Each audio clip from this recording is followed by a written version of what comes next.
Praise the lord. యేసుక్రీస్తు వారి శ్రేష్టమైన నామమునకు మహిమ కలుగునుగాక. ఈ దినకాలపు ఆశీర్వాదపు లేఖనం సామెతల గ్రంథము 3వ అధ్యాయము 7-8 వచనాలు. నేను జ్ఞానిని గదా అని నీవనుకొనవద్దు. యెహోవా యందు భయభక్తులు కలిగి చెడుతనము విడిచిపెట్టుము. అప్పుడు నీ దేహమునకు ఆరోగ్యమును నీ ఎముకలకు సత్తువయు కలుగును. ప్రియమైనటువంటి దేవుని బిడ్డలారా, ఈ లోకములో మనుష్యులు కొద్దిపాటి జ్ఞానమును పొందుకొని ఉన్నా, ఏదైనా ఒక తలాంతుని ఒక టాలెంట్ని కలిగి ఉన్నా, నా అంత వారు ఇంకెవరూ లేరు అని ఒక రకమైనటువంటి గర్వము, అహంకారము మనుష్యుని యొక్క హృదయములోనికి వస్తూ ఉంటుంది. ప్రియ దేవుని బిడ్డలారా, అయితే ఎవరైతే వారికున్న ఆ జ్ఞానమును బట్టి ఉప్పొంగకుండా దేవుని యందు భయభక్తులు కలిగి చెడుతనమును విడిచిపెడతారో, జ్ఞానము అనంటే ఆ అహంకారంతో అనేక కార్యాలు చేస్తారు, అనేక తప్పిదములు చేస్తారు. అహంకారముతో, గర్వముతో.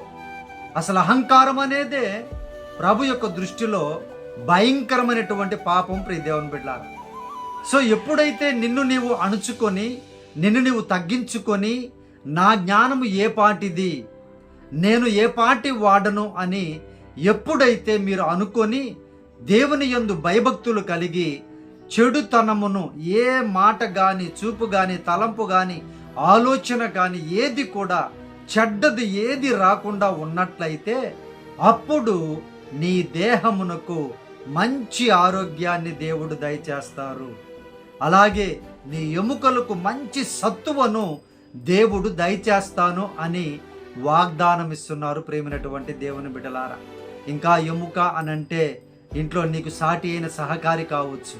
నువ్వు జ్ఞానం కలిగినటువంటి వాడవని ఇంట్లో నీ సహకారి అనగా నీ భార్యను ఏదో అంటే మామూలుగా ఉంటారు కదా కొంతమంది, ప్రియ దేవుని బిడ్డలారా, అందరూ కాదు, అంటే ఏలాలనేటువంటి స్థితి, అంటే నేనే గొప్ప అనేటువంటి అహంకారం, అటువంటిది ఏదైనా ఉంటే వాటన్నిటినీ కూడా తొలగించుకుంటే అప్పుడు నీ ఎముకలు సత్తువ, అంటే నీ ఇంట్లో సహకారి బలముగా ఉంటే నీవు కూడా ఆరోగ్యంగా ఉండగలవు. నీకు చక్కగా చేసి పెట్టగలరు, చక్కగా నీ పిల్లల్ని చూసుకోగలరు. ప్రియ దేవుని బిడ్డ, ఎప్పుడైతే నీలో అహంకారం వస్తుందో నీ ఎముకలకు సత్తువ తగ్గిపోతుంది. జాగ్రత్తగా గమనించండి దేవుని యొక్క లేఖనాలు. ప్రేమైనటువంటి దేవుని బిడ్డారా, ఇంకా ఆ చెడుతనాన్ని నువ్వు ఎప్పుడైతే అసహించుకుంటావో, నీ హృదయానికి, నీ శరీరానికి ఏదైతే చెడ్డని కలుగ చేస్తుందో, హానికరమైనదో, ఆ చెడుతనం అంతటిని నీవు తొలగించుకుంటే నీవు మంచి ఆరోగ్యం కలిగి ఉంటావు. వ్యసనాలు ఏమైనా ఉన్నాయా, వాటిని తొలగించుకో. నీ అవయవాలు పాడైపోయి హాస్పిటల్లో ఐసీయూలో పడకుండా నీవు జాగ్రత్తగా ఉండాలి అని అంటే ఆ చెడ్డ వ్యసనాలను తొలగించుకో.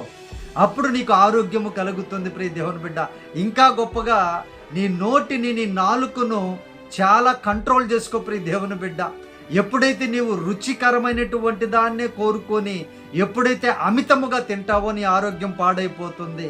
నీవు నీ నాలుకను సరిచేసుకొని నీ గొంతుకు కత్తి పెట్టుకొని ఎప్పుడైతే నువ్వు దేవుని యందు భయభక్తులు కలిగి దేవుడిచ్చిన ఈ జీవితాన్ని నేను చక్కగా కొనసాగించాలి, దేవునికి మహిమకరముగా ఉండాలి, నలుగురికి ఉపయోగకరంగా ఉండాలి, నా కుటుంబానికి, నా కుటుంబస్తులకి, అనేకులకు దీవెనకరంగా ఉండాలి అనేటువంటి ఆశ నీవు కలిగి ఉన్నట్లయితే నీ నోటిని అనగా నాలుకను, రుచిని చంపుకొని నీ శరీరమునకు ఆరోగ్యకరమైనటువంటివి నీవు తిన్నట్లయితే దేవుడు నీకు ఆరోగ్యాన్ని కలుగు చేస్తారు.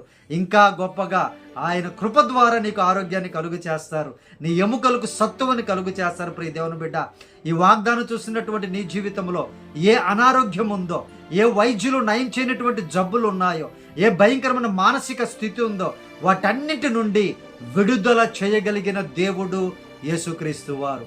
ఆయన యందు నీవు భయభక్తులు కలిగి జీవించు. చెడుతనాన్ని అసహించుకో, చెడుతనాన్ని అసలు దగ్గరకు రానివ్వద్దు. ఎప్పుడైతే నువ్వు ఆ విధంగా ఉంటావో నీ ఎముకలకు బలాన్ని, నీకు మంచి ఆరోగ్యమునిచ్చి ఆశీర్వదిస్తాను అని వాగ్దానం ఇస్తున్నాడు. ప్రియ దేవుని బిడ్డ, దేవుడి లేఖనం మీ జీవితంలో నెరవేర్చబడినట్లుగా ప్రార్థన. పరిశుద్ధాత్మ దేవ, మా ప్రియ పరలోకపు తండ్రి, ఈ వాగ్దానమును చూస్తున్నటువంటి బిడ్డలను అయ్యా మీ కృపలో జ్ఞాపకం చేసుకోండి అయ్యా. అయ్యా వారికి ఎంత జ్ఞానం ఉన్నా, అయ్యా ఎన్ని టాలెంట్స్ ఉన్నా కూడా ప్రభువా, వారు తగ్గించుకొని జీవించే మంచి మనస్సును, మీ మనస్సును దయచేయండి ప్రభువా.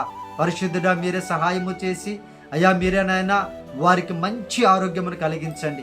ఏ బిడ్డ అనారోగ్యముతో ఉందో, అయ్యా ఎవరు అనారోగ్యంతో కుమిలిపోతూ ఉన్నారో, అనేక సంవత్సరాలుగా అయ్యా ఇదిగో ఈ వ్యాధిలో శోధనలో ఉండి అయ్యా నశించిపోతూ ఉన్నారు ప్రభువా, మీరే ఆ బిడ్డలకి యేసునామమున ఆరోగ్యమును కలుగు చేయుదురుగాక. మీరే సహాయం చేయండి అయ్యా, మీ కృపను బట్టే ప్రభువా. అయ్యా ఇదిగో మా శక్తిని, మా భక్తిని, మా నీతిని, అయ్యా మా గొప్పతనాన్ని, మా జ్ఞానాన్ని బట్టి కానే కాదు ప్రభువా, కేవలం నీ ఉచితమైన కృపను బట్టి మీ బిడ్డలకు ఆరోగ్యమును కలుగు చేయండి అయ్యా. ఏదైతే ఎముకలు ఇరిగిపోయి ఉన్నాయో, ఎముకలు సత్తువు లేకుండా గుల్లబారిపోయి ఉన్నాయో, మీరే సహాయము చేసి ఆ ఎముకలను చిగురింపజేసి ఆశీర్వదించమని ప్రార్థన చేయించు ఉన్నాము నాయన. పరిశుద్ధుడా, మీరే సహాయం చేయండి అయ్యా. మీరే మీ బిడ్డలను కాపాడి సంరక్షించి, మీరే ఆశీర్వదించి చెడుతనాన్ని అసహించుకొని ప్రభువా మీతో సహవాసం కలిగి ఉండుటకు మంచి మనసును బిడ్డలకు దయచేయమని, ప్రతి బిడ్డను ఆశీర్వదించమని నజరేయుడైన యేసయ్య పరిశుద్ధ నామమున ప్రార్థించి అడిగి వేడుకొనుచున్నాము తండ్రి. ఆమేన్.